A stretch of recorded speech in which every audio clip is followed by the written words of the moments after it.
Hello, I'm Stuart Pallister, the editor of INSEAD Knowledge, and today we're talking to INSEAD Professor Randel Carlock about his new book, Family Business on the Couch. Randel, how did the book come about? Well, we started to look at the family businesses that we worked with here at INSEAD, and Professor Manfred Ketz-de-Vries and myself started to analyze the families we'd worked with. We realized that their issues weren't necessarily business issues, but oftentimes they were the family dynamics and the individual issues. So we decided that what the field of family business really needed was a book that explored family business dynamics and really the psychology of business families. Because this is almost a psychoanalytic approach. I mean, it does say on the couch, which is a pretty good indicator. It's a combination. Another thing that Manfred and I wanted to do was to look at the families both from a psychodynamic and a family systemic perspective, because typically these two views of the psychology don't work very well together. And so because Manfred and I are trained in the two, we decided that would be an approach to take. But it's very much about family thinking, family behavior, family psychology. Now, the basic premise seems to be that families are not rational actors, that there's a lot of emotional baggage there that you have to deal with. It's true with business families, but really when we look at any place in a business school, most people aren't rational actors when it comes to their own lives, their own careers, and their own motivations.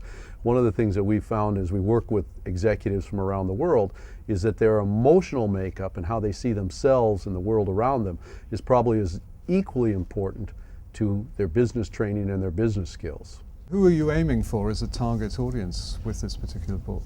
Well, obviously we want it for business families. We tried to write it so that it was technically correct and so that it has a lot of good frameworks, but we want our first audience to be business families, as well as other professors that teach family business, and then a very important group, and that's the advisors and professionals who serve family businesses. One of the things that we have found is that these people are often caught with their technical training, but really no understanding of the human dimension of their clients. So we really hope this book helps all three groups. Well, from some of the case studies that you have in here, it seems as though you really do have to dig quite deeply into the family background, into the family skeletons. It's a lot about the family's history, yes. I mean, families have secrets and family has reasons for doing things that outsiders will never know. One of the interesting things is when you work with families, even in an educational setting like we do here at INSEAD, is that oftentimes the minute you start a class on family business management, people will say things about the business for the first 10 or 15 minutes, and then almost without exception, most of the people in the room will start to talk about their family issues and their family dynamics, because these are the areas they struggle with. Family businesses are well-run businesses, and they face the same issues that any business faces about employees or markets or competition. What makes them unique and what causes them to stay up at night and not sleep is their family. How can we make better careers for our children? How can we have better harmony in the family? Are most families, though, dysfunctional when it comes down to it? Well, Stuart, I never use the word dysfunctional because very few families are dysfunctional. Dysfunctional would mean the family doesn't function. What most families have is challenges and issues, whether it's about communication or how we address conflict or even how we share time together. Families struggle because being a part of a family is very difficult. And in a family business, it's twice as hard because it's an overlap of your family and your love and your work and your career. And all of those factors are mixed in. If you don't work for your father, you'd have a lot less opportunities to have conflict with him.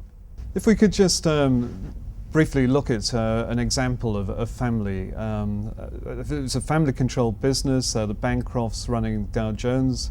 Murdoch recently took control of the Wall Street Journal and Dow Jones. What are your perceptions of the Bancroft family and how they negotiated the deal?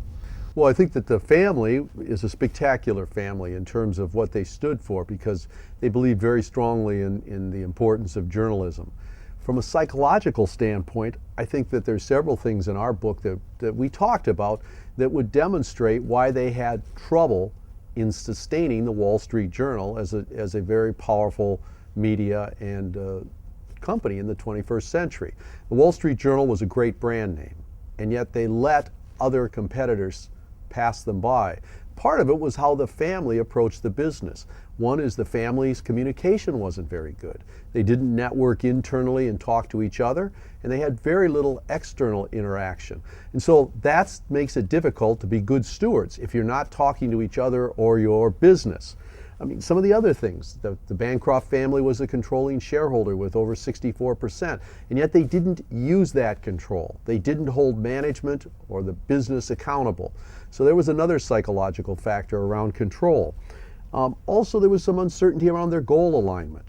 The senior generation was very much about protecting the Wall Street Journal. The junior generation was thinking about market share and creating wealth and enhancing the value of the Wall Street Journal. When your asset or your stock price falls by 50%, that's a wake-up call. That should say to you there's something wrong, and a lot of the family in the Bancroft family missed it. Another piece was time frame, and we look at the psychology of time and how people manage time. The Bancroft senior generation thought they had forever. And truly they didn't have forever. The Wall Street Journal was being surpassed by many competitors like Reuters or like Bloomberg. So this was another challenge for them. And then the last one was that they really didn't have an organization structure that created the types of interactions that they needed. They completely were hands-off with management. So all 5 of these psychological factors worked against the Bancroft family, and that's why their asset lost value.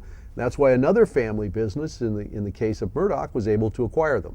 How does the Murdoch family compare? Because he's already looking at the sort of succession issues and so on. Well, if you look at those same factors, it's in some ways it's unfair. Murdoch is still the founding entrepreneur. Even though his father started the business, Rupert Murdoch is the entrepreneur that built it and made it into a global phenomenon. But all of those issues around control, time frame, organization, communications, Rupert Murdoch is exceptional at. Where Murdoch's going to have a challenge is when he passes it to his next generation. He'll have an issue around his wife, he'll have an issue around his children, because they're going to have to become a family unit and start to do some of these same types of things that he does as the entrepreneur. And what we find in family businesses is that the transition from the entrepreneur to the second generation and then from the second to the third generation are critical. If you can make those 2 transitions, then you've got processes in place and you have experience. But until you've done it, it's very, very difficult. Randel, thanks. And that was Randel Carlock, INSEAD professor, talking about his latest book, Family Business on the Couch. I'm Stuart Pallister.